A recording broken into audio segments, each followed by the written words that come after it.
प्रज्ञापारमितायां शर्यां चरमाणो व्यवलोकयति स्म पञ्चस्कन्धा तांश्च स्वभाव शून्यान् पश्यति स्म।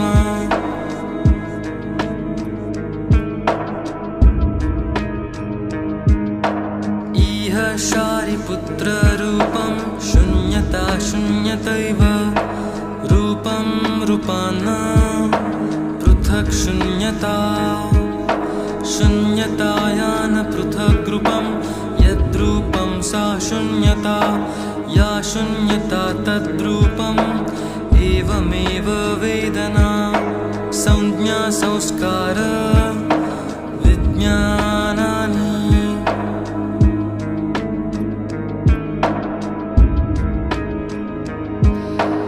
इह शारिपुत्र सर्वधर्मा शून्यता लक्षणा अनुत्पन्ना अनिरुद्धा अमला न विमलानो न परिपूर्णा।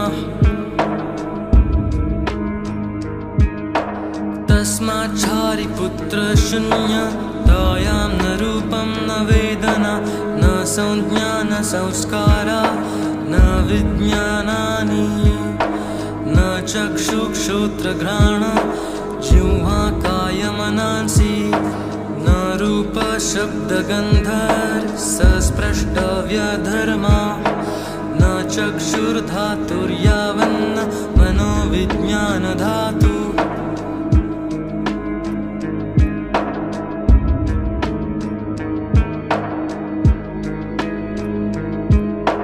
न विद्यान विद्याक्षयो न विद्याक्षयो यावन्न जरामरणं न जरामरणक्षयो न दुःखसमुदय निरोध मार्गान् ज्ञानं न प्राप्तिः। तस्माद् प्राप्तित्वात् बोधिसत्त्वानां प्रज्ञापारमितामाश्रित्य विहरत्य चित्तावरणः।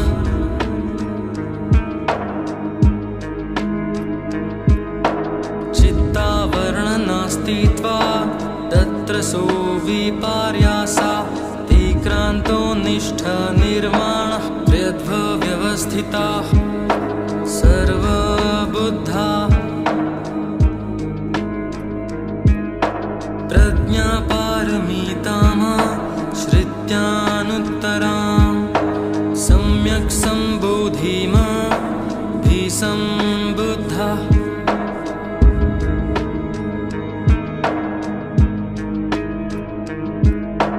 तस्मात् ज्ञातव्यं प्रज्ञापारमिता महामन्त्रो महाविद्यामन्त्रो नुत्तरमन्त्रो समसममन्त्रः सर्वदुःखप्रशमनः। सत्यममिथ्यत्वात् प्रज्ञापारमिताया मुक्तो मन्त्रः तद्यथा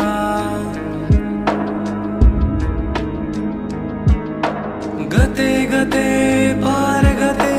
पारसंगते बोधि स्वाहा। गते गते पारसंगते बोधि स्वाहा। गते गते पारसंगते बोधि स्वाहा। गते गते पारसंगते बोधि स्वाहा। गते गते पारसंगते बोधि स्वाहा। गते गते पारसंगते बोधि स्वाहा। गते गते पारसंगते बोधि स्वाहा।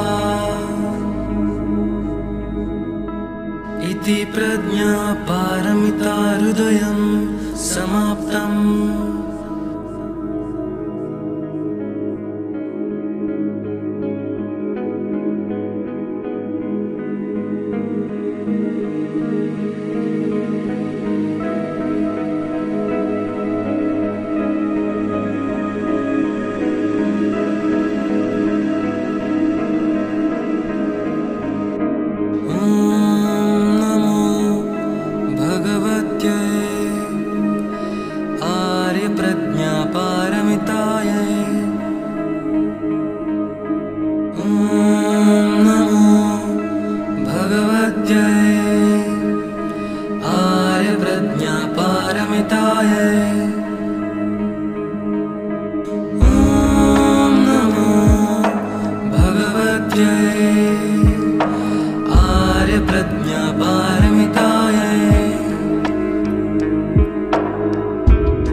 आर्यवलोकितेश्वरो बोधिसत्त्वो गम्भीरायां प्रज्ञापारमितायां शर्यां चरमाणो व्यवलोकयति स्म।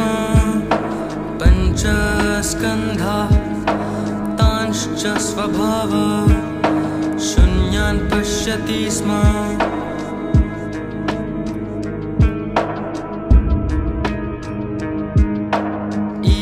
शारिपुत्ररूपं शून्यता शून्यतैव रूपं रूपान् पृथक् शून्यता शून्यतायान् पृथक् रूपं यद्रूपं सा शून्यता या शून्यता तद्रूपम् एवमेव वेदना संज्ञा संस्कार विज्ञानानि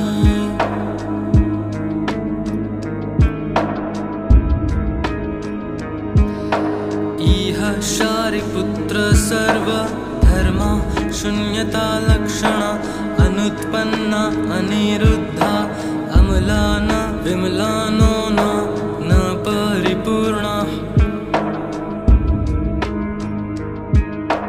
तस्मात् शारिपुत्र शून्यतायां न रूपं न वेदना न संज्ञा न संस्कारा न विज्ञानानि न चक्षुश्रोत्रघ्राण जिह्वा कायमनांसि न रूप शब्दगन्धर्सस्पृष्टव्यधर्मा न चक्षुर्धातुर्यावन्न मनोविज्ञानधातु।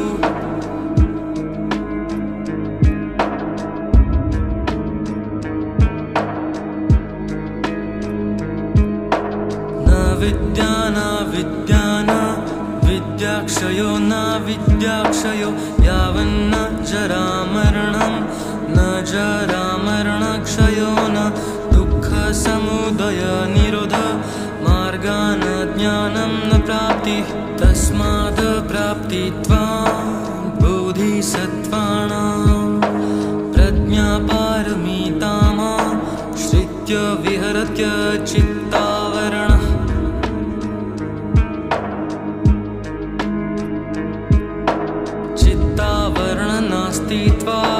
तत्र सो विपर्यासा तिक्रान्तो निष्ठा निर्वाणः प्रयद्व्यवस्थिताः सर्वबुद्धा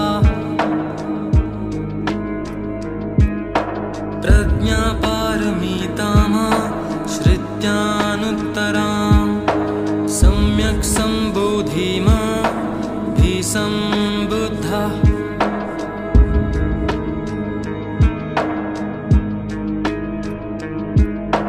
तस्मात् ज्ञातव्यं प्रज्ञापारमिता महामन्त्रो महाविद्यामन्त्रो नुत्तरमन्त्रो समसममन्त्रः सर्वदुःखप्रशमनः। सत्यम मिथ्यत्वात् प्रज्ञापारमिताया मुक्तो मन्त्रः तद्यथा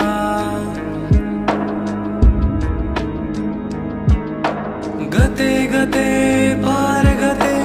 पारसंगते स्वाहा गते गते पारसंगते बोधि स्वाहा गते गते पारसंगते बोधि स्वाहा गते गते पारसंगते बोधि स्वाहा गते गते पारसंगते बोधि स्वाहा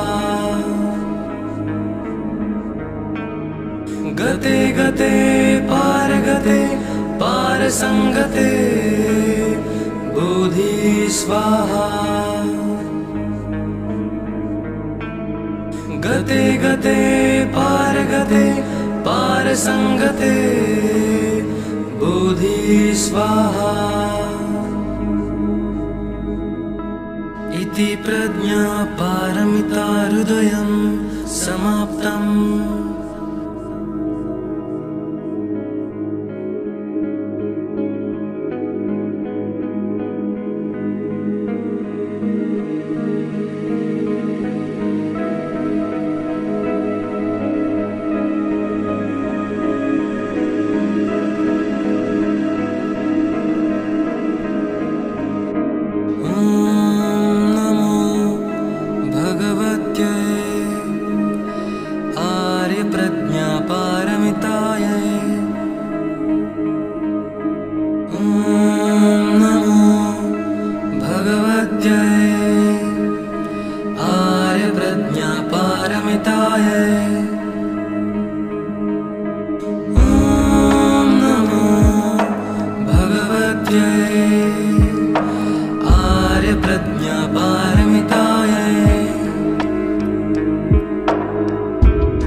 आर्यवलोकितेश्वरो बोधिसत्त्वो गम्भीरायां प्रज्ञापारमितायां शर्यां चरमाणो व्यवलोकयति स्म। पञ्चस्कन्धाः तांश्च स्वभाव शून्यान् पश्यति स्म।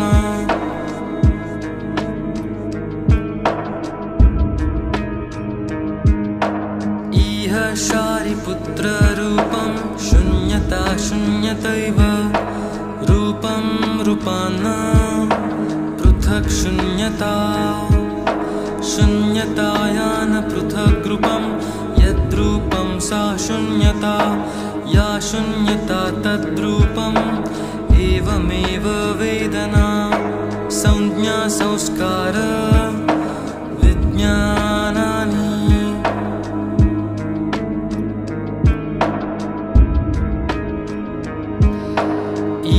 शारिपुत्र सर्वधर्मा शून्यता लक्षणा अनुत्पन्ना अनिरुद्धा अमला न विमलानो न परिपूर्णा।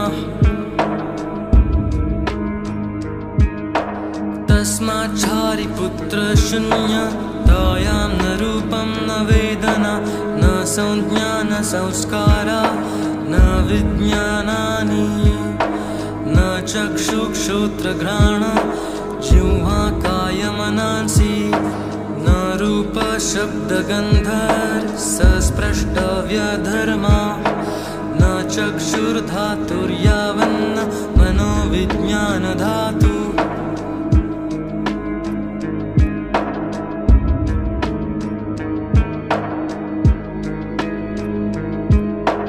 न विद्याना विद्याना विद्याक्षयो न विद्याक्षयो यावन्न जरामरणं न जरामरणक्षयो न दुःखसमुदय निरोध मार्गान् ज्ञानं न प्राप्तिः।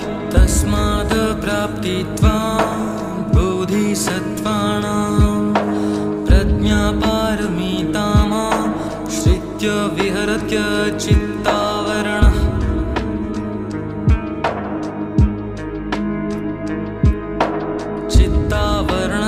स्थित्वा तत्र सोऽविपर्यासा तिक्रान्तो निष्ठा निर्माणः प्रयद्व्यवस्थिताः सर्वबुद्धा प्रज्ञापारमितामाश्रित्यानुत्तरां सम्यक् सम्बुद्धाः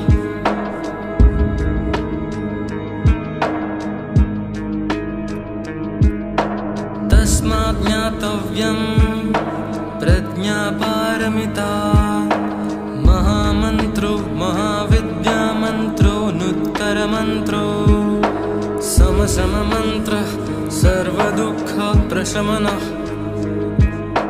सत्यममिथ्यत्वात् प्रज्ञापारमिताया मुक्तो मन्त्रः तद्यथा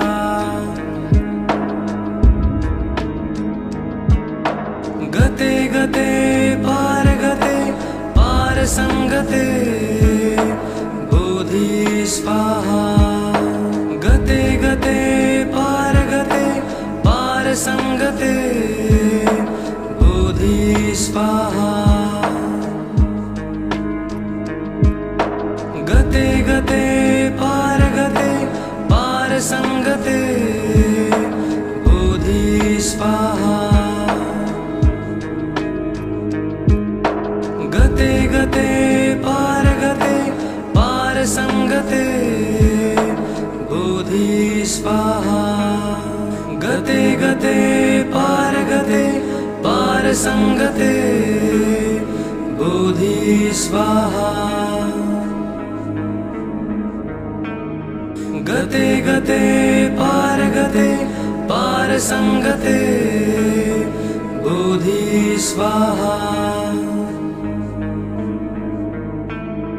गते गते पारगते पारसंगते बोधि स्वाहा इति प्रज्ञापारमिता हृदयं समाप्तम्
आर्यवलोकितेश्वरो बोधिसत्त्वो गम्भीरायां प्रज्ञापारमितायां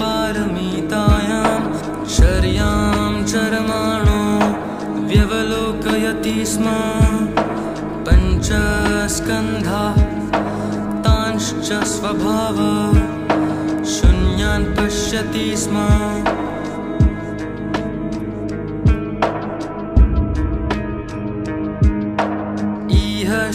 शारिपुत्ररूपं शून्यता शून्यतैव रूपं रूपान्न पृथक् शून्यता शून्यतायान पृथक् रूपं यद्रूपं सा शून्यता या शून्यता तद्रूपम् एवमेव वेदना संज्ञा संस्कार विज्ञानानि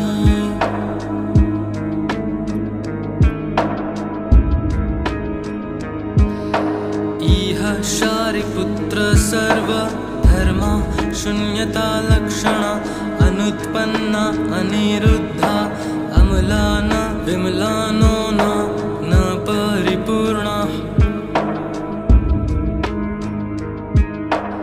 तस्माच्छारिपुत्र शून्यतायां न रूपं न वेदना न संज्ञा न संस्कारा न विज्ञानानि न चक्षुश्रोत्रघ्राण जिह्वा कायमनांसि न रूप शब्दगन्धरसस्पृष्टव्यधर्मा न चक्षुर्धातुर्यावन्न मनोविज्ञानधातु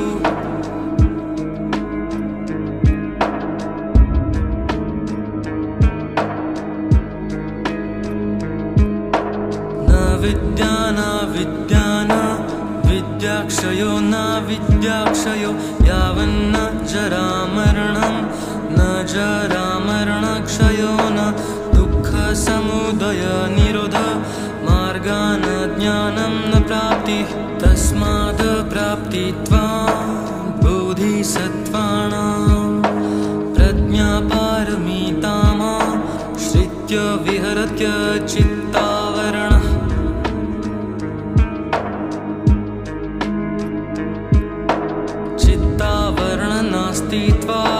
तत्र सो विपर्यासा तिक्रान्तो निष्ठा निर्वाणः व्यवस्थिताः सर्वबुद्धा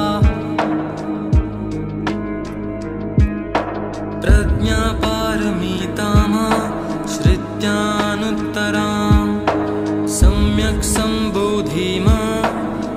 सम्बुद्धाः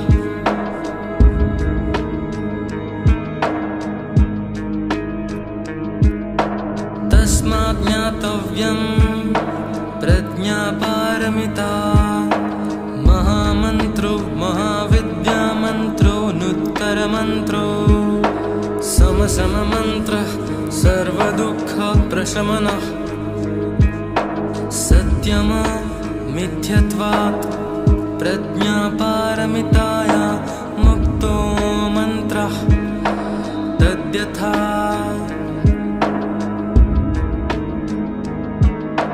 गते गते पारसंगते बोधि स्वाहा गते गते पारसंगते बोधि स्वाहा गते गते पारसंगते बोधि स्वाहा गते गते पारसंगते बोधि स्वाहा गते गते पारसंगते बोधि स्वाहा गते गते पारसंगते बोधि स्वाहा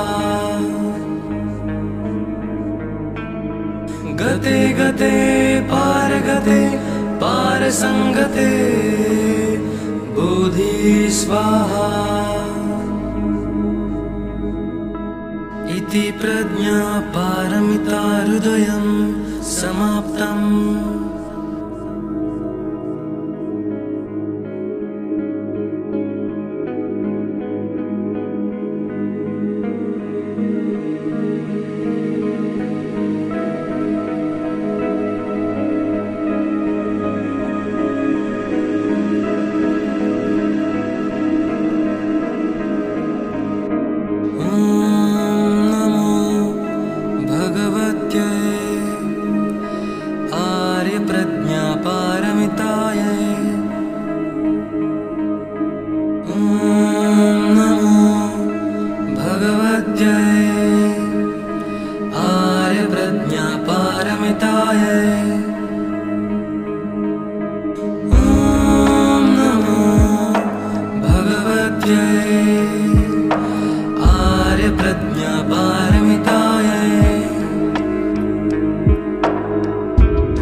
आर्यवलोकितेश्वरो बोधिसत्त्वो गम्भीरायां प्रज्ञापारमितायां पश्यति स्म पञ्चस्कन्धाः तांश्च स्वभाव शून्यान् पश्यति स्म।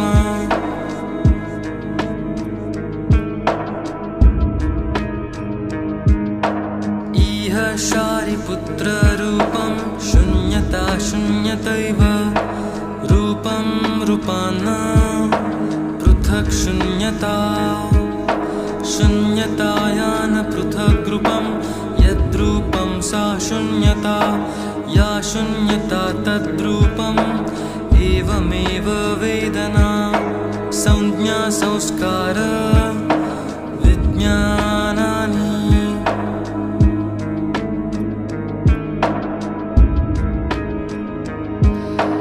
इह शारिपुत्र सर्वधर्मा शून्यता लक्षणा अनुत्पन्ना अनिरुद्धा अमला न विमलानो न परिपूर्णा।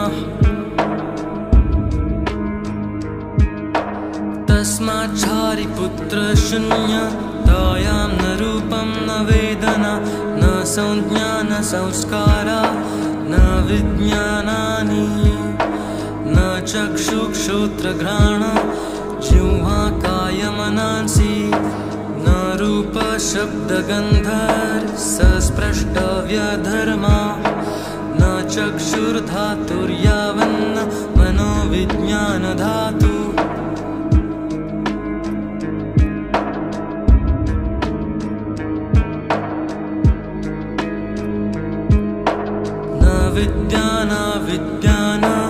विद्याक्षयो न विद्याक्षयो यावन्न जरामरणं न जरामरणक्षयो न दुःखसमुदय निरोध मार्गान् ज्ञानं न प्राप्तिः। तस्माद् प्राप्तित्वात् बोधिसत्त्वानां प्रज्ञापारमितामाश्रित्य विहरत्य चित्तावरणः।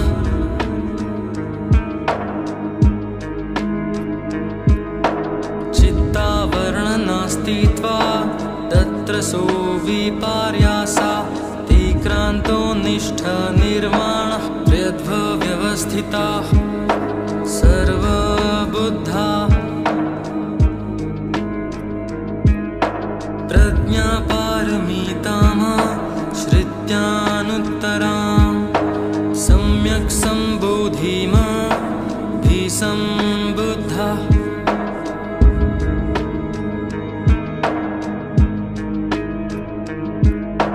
तस्मात् ज्ञातव्यं प्रज्ञापारमिता महामन्त्रो महाविद्यामन्त्रो नुत्तरमन्त्रो समसममन्त्रः सर्वदुःखप्रशमनः।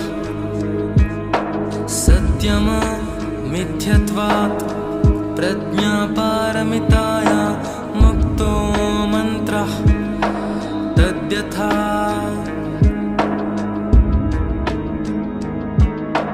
गते गते पारगते पारसंगते बोधि स्वाहा। गते गते पारगते पारसंगते बोधि स्वाहा। गते गते पारगते पारसंगते बोधि स्वाहा। गते गते पारगते पारसंगते बोधि स्वाहा। गते गते पारगते पारसंगते बोधि स्वाहा। गते गते पारगते पारसंगते बोधि स्वाहा। गते गते पारगते पारसंगते बोधि स्वाहा। इति प्रज्ञा पारमिता हृदयं समाप्तम्।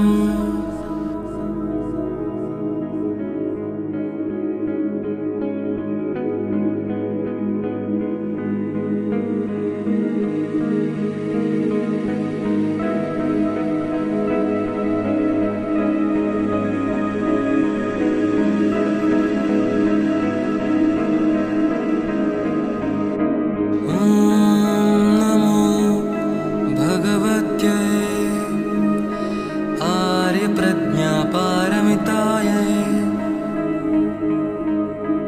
ॐ नमो भगवत्यै आर्यप्रज्ञापारमितायै। ॐ नमो भगवत्यै आर्यप्रज्ञापारमितायै।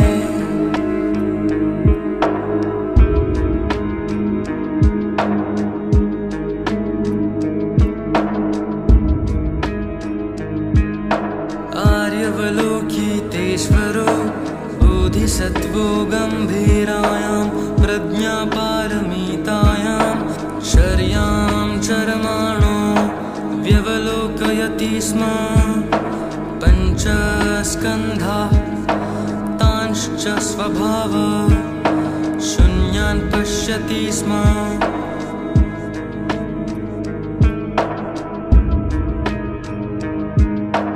इह शारिपुत्ररूपं शून्यता शून्यतैव रूपं रूपान्न पृथक् शून्यता।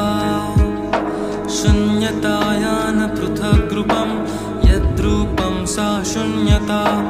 या शून्यता तद्रूपम् एवमेव वेदना संज्ञा संस्कार विज्ञानानि।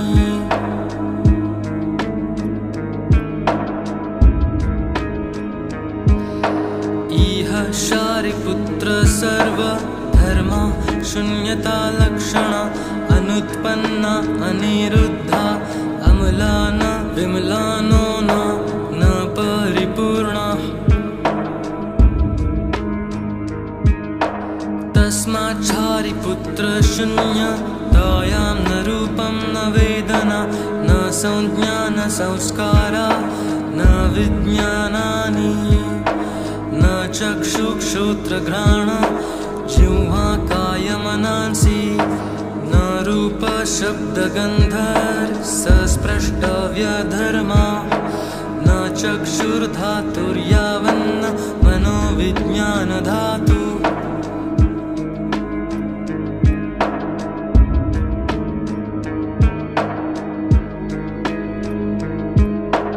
न विद्यान विद्यान विद्याक्षयो न विद्याक्षयो यावन्न जरामरणं न जरामरणक्षयो न दुःखसमुदय निरोध मार्गा न ज्ञानं न प्राप्तिः। तस्माद् प्राप्तित्वात् बोधिसत्त्वानां प्रज्ञापारमितामाश्रित्य विहरत्य चित्तावरणः।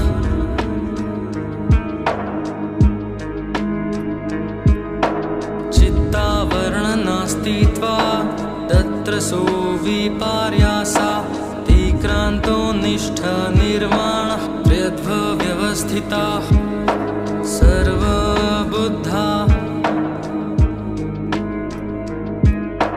प्रज्ञापारमितामाश्रित्यानुत्तरां सम्यक् सम्बुद्धा।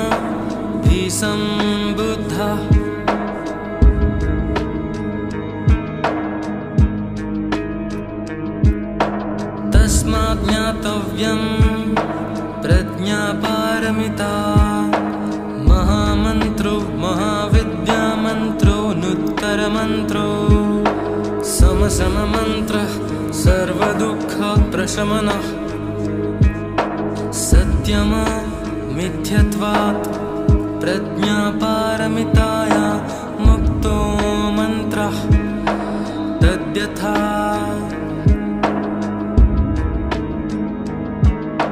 गते गते पारसंगते बोधि स्वाहा। गते गते पारसंगते बोधि स्वाहा। गते गते पारसंगते बोधि स्वाहा। गते गते पारसंगते परसंगते बोधि स्वाहा गते गते पारसंगते बोधि स्वाहा गते गते पारसंगते बोधि स्वाहा गते गते पारसंगते बोधि स्वाहा इति प्रज्ञा पारमिता हृदयं समाप्तम्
आर्यवलोकितेश्वरो बोधिसत्त्वो गम्भीरायां प्रज्ञापारमितायां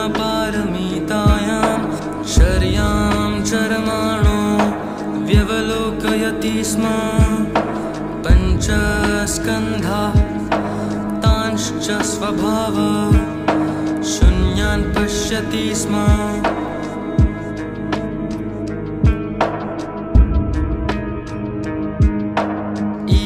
शारिपुत्र रूपं शून्यता शून्यतैव रूपं रूपान्न पृथक् शून्यता शून्यतायान पृथक् रूपं यद्रूपं सा शून्यता या शून्यता तद्रूपम् एवमेव वेदना संज्ञा संस्कार विज्ञानानि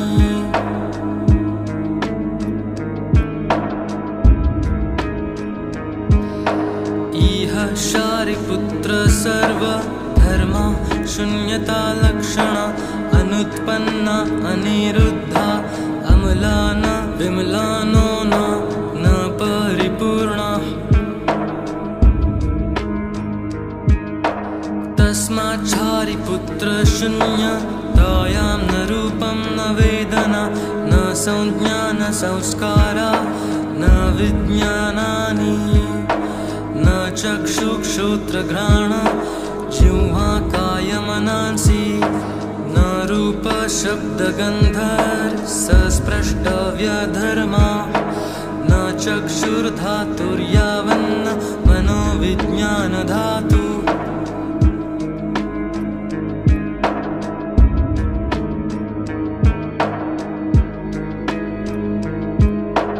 न विद्यान विद्याक्षयो न विद्याक्षयो यावन्न जरामरणं न जरामरणक्षयो न दुःखसमुदय निरोध मार्गान् ज्ञानं न प्राप्तिः तस्माद् प्राप्तित्वां बोधिसत्त्वानां प्रज्ञापारमितामाश्रित्य विहरत्य चित्तावरणः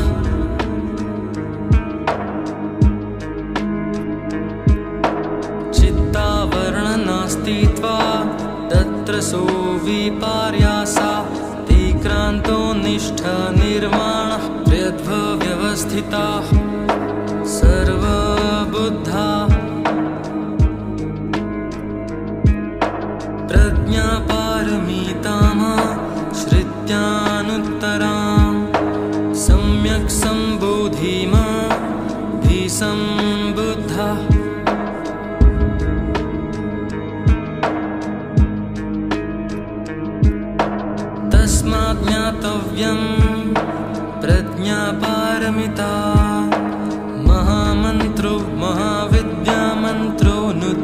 मन्त्रो समसममन्त्रः सर्वदुःखप्रशमनः सत्यममिथ्यत्वात् प्रज्ञापारमिताया मुक्तो मन्त्रः तद्यथा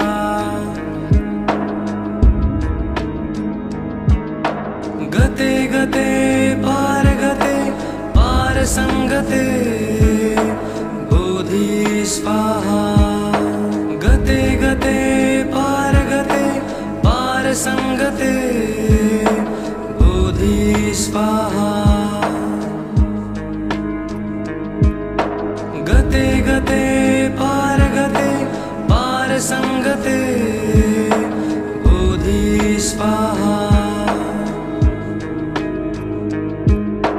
गते गते पारगते पारसंगते बोधि स्वाहा गते गते पारगते पारसंगते बोधि स्वाहा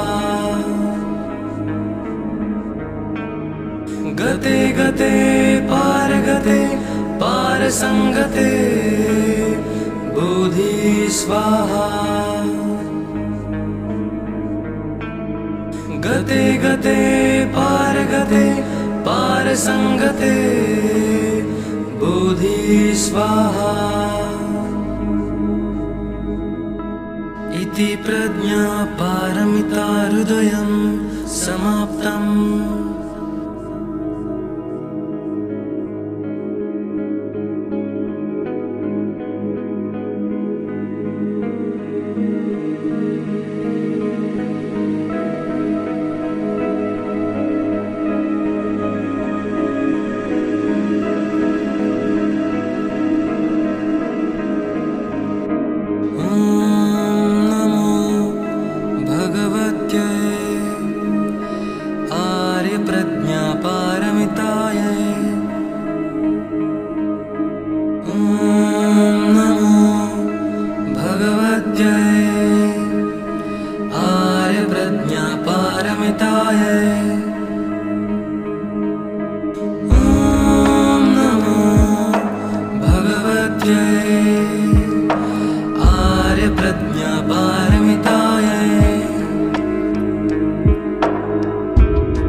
आर्यवलोकितेश्वरो बोधिसत्त्वो गम्भीरायां प्रज्ञापारमितायां शर्यां चरमाणो व्यवलोकयति स्म पञ्चस्कन्धाः तांश्च स्वभाव शून्यान् पश्यति स्म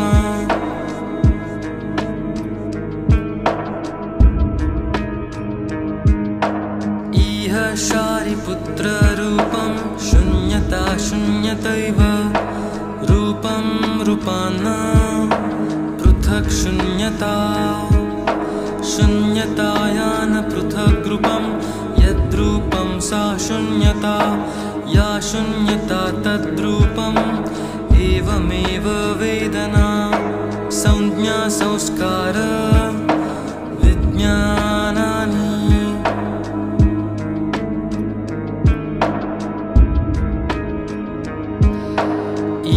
शारिपुत्र सर्वधर्मा शून्यता लक्षणा अनुत्पन्ना अनिरुद्धा अमला न विमलानो न परिपूर्णा तस्मात् शारिपुत्र शून्यतायां न रूपं न वेदना न संज्ञा न संस्कारा न विज्ञानानि न चक्षुश्रोत्रघ्राण जिह्वा कायमनांसि न रूप शब्दगन्धर्सस्पृष्टव्यधर्मा न चक्षुर्धातुर्यावन्न मनोविज्ञानधातु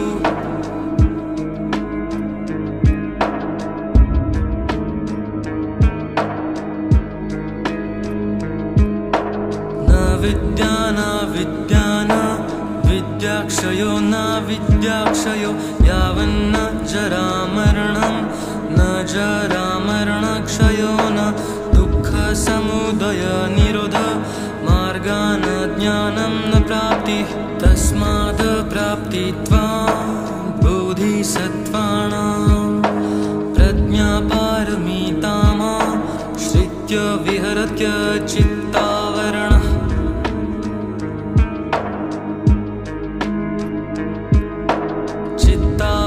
चित्तावरणनास्तित्वात् तत्र सो विपर्यासा तिक्रान्तो निष्ठनिर्वाणः प्रयद्व्यवस्थिताः सर्वबुद्धा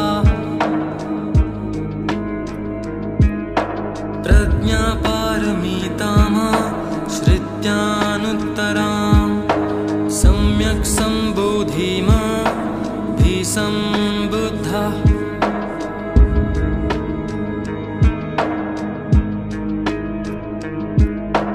तस्मात् ज्ञातव्यं प्रज्ञापारमिता महामन्त्रो महाविद्यामन्त्रो नुत्तरमन्त्रो समसममन्त्रः सर्वदुःखप्रशमनः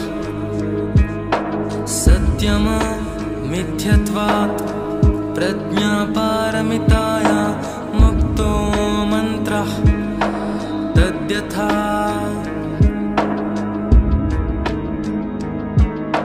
गते गते पारगते पारसंगते बोधि स्वाहा गते गते पारगते पारसंगते बोधि स्वाहा गते गते पारगते पारसंगते बोधि स्वाहा गते गते पारगते पारसंगते बोधि स्वाहा गते गते पारगते पारसंगते बोधि स्वाहा गते गते पारगते पारसंगते बोधि स्वाहा गते गते पारगते पारसंगते बोधि स्वाहा इति प्रज्ञापारमिता हृदयं समाप्तम्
आर्यवलोकितेश्वरो बोधिसत्त्वो गम्भीरायां प्रज्ञापारमितायां शर्यां चरमाणो व्यवलोकयति स्म पञ्चस्कन्धाः तांश्च स्वभाव शून्यान् पश्यति स्म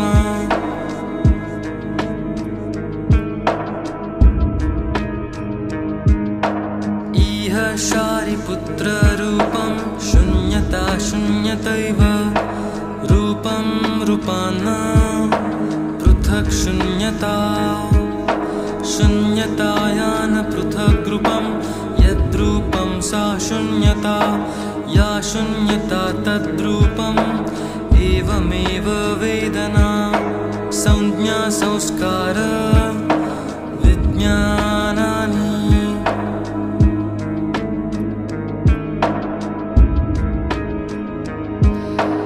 इह शारिपुत्र सर्वधर्मा शून्यता लक्षणा अनुत्पन्ना अनिरुद्धा अमला न विमलानो न परिपूर्णा तस्माच्छारिपुत्र शून्यतायां न रूपं न वेदना न संज्ञा न संस्कारा न विज्ञानानि न चक्षुश्रोत्रघ्राण जिह्वा कायमनांसि न रूप शब्दगन्धर्सस्पृष्टव्यधर्मा न चक्षुर्धातुर्यावन्न मनोविज्ञानधातु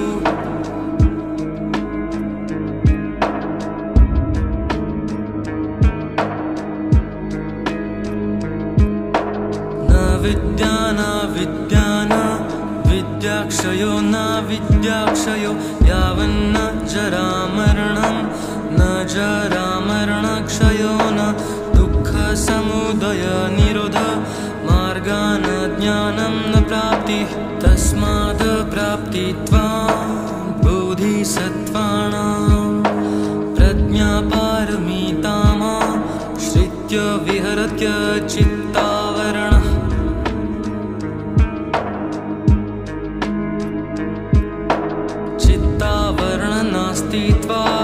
तत्र सो विपर्यासा तिक्रान्तो निष्ठा निर्वाणः प्रयद्व्यवस्थिताः सर्वबुद्धा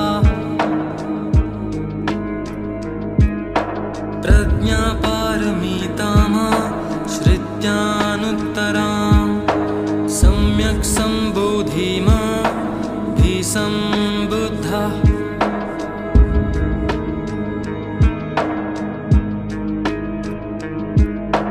तस्मात् ज्ञातव्यं प्रज्ञापारमिता महामन्त्रो महाविद्यामन्त्रो नुत्तरमन्त्रो समसममन्त्रः सर्वदुःखप्रशमनः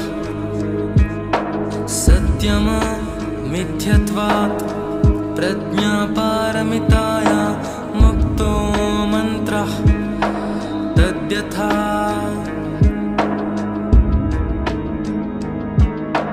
गते गते पारसंगते बोधि स्वाहा गते गते पारसंगते बोधि स्वाहा गते गते पारसंगते बोधि स्वाहा गते गते पारसंगते बोधि स्वाहा गते गते पारसंगते बोधि स्वाहा गते गते पारसंगते बोधि स्वाहा गते गते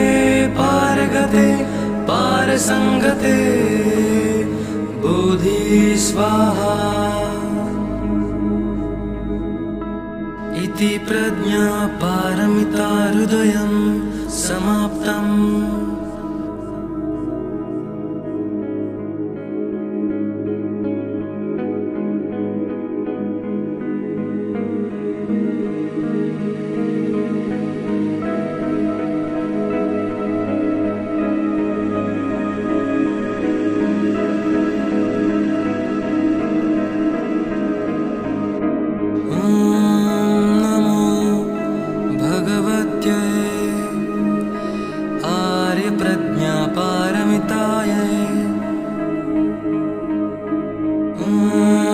नमो भगवत्यै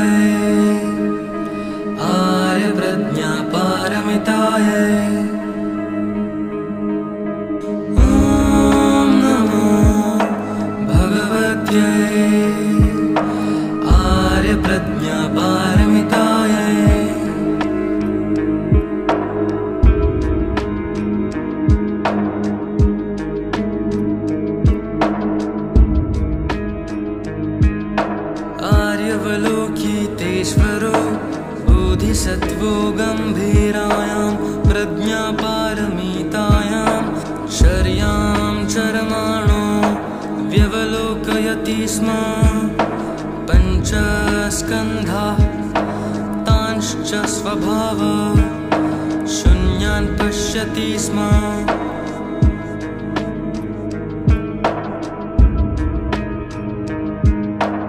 इह शारिपुत्ररूपं शून्यता शून्यतैव रूपं रूपान् पृथक् शून्यता शून्यतायान पृथक् रूपं यद्रूपं सा शून्यता या शून्यता तद्रूपम् एवमेव वेदना संज्ञा संस्कार विज्ञानानि।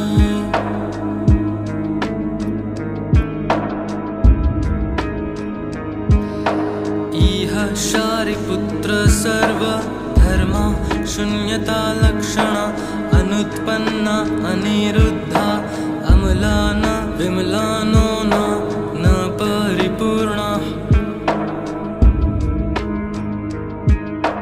तस्माच्छारिपुत्र शून्यतायां न रूपं न वेदना न संज्ञा न संस्कारा न विज्ञानानि न चक्षुश्रोत्रघ्राण जिह्वा कायमनांसि न रूप शब्दगन्धरसस्पृष्टव्यधर्मा न चक्षुर्धातुर्यावन्न मनोविज्ञानधातु।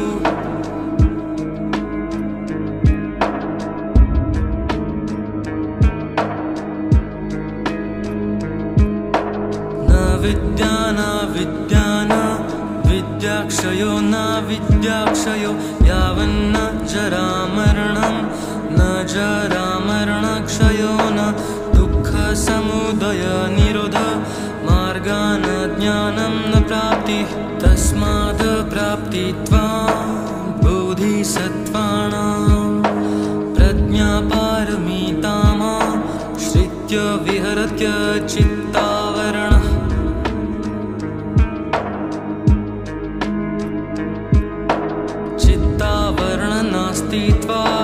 तत्र सो विपर्यासा तिक्रान्तो निष्ठा निर्वाणः प्रयद्व्यवस्थिताः सर्वबुद्धा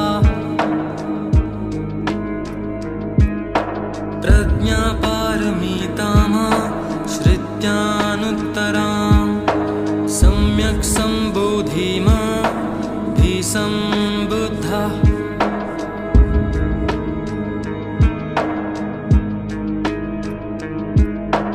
तस्मात् ज्ञातव्यं प्रज्ञापारमिता महामन्त्रो महाविद्यामन्त्रो नुत्तरमन्त्रो समसममन्त्रः सर्वदुःखप्रशमनः सत्यममिथ्यत्वात् प्रज्ञापारमिताया मुक्तो मन्त्रः तद्यथा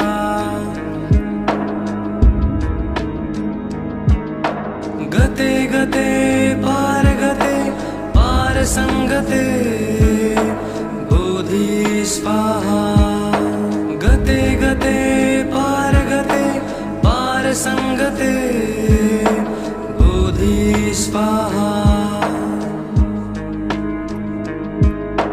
गते गते पारगते पारसंगते बोधि स्वाहा।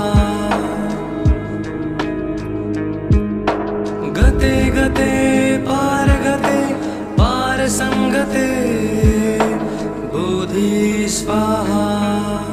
गते गते पारगते पारसंगते बोधि स्वाहा। गते गते पारगते पारसंगते बोधि स्वाहा। गते गते पारगते पारसंगते बोधि स्वाहा। इति प्रज्ञा पारमिता हृदयं समाप्तम्।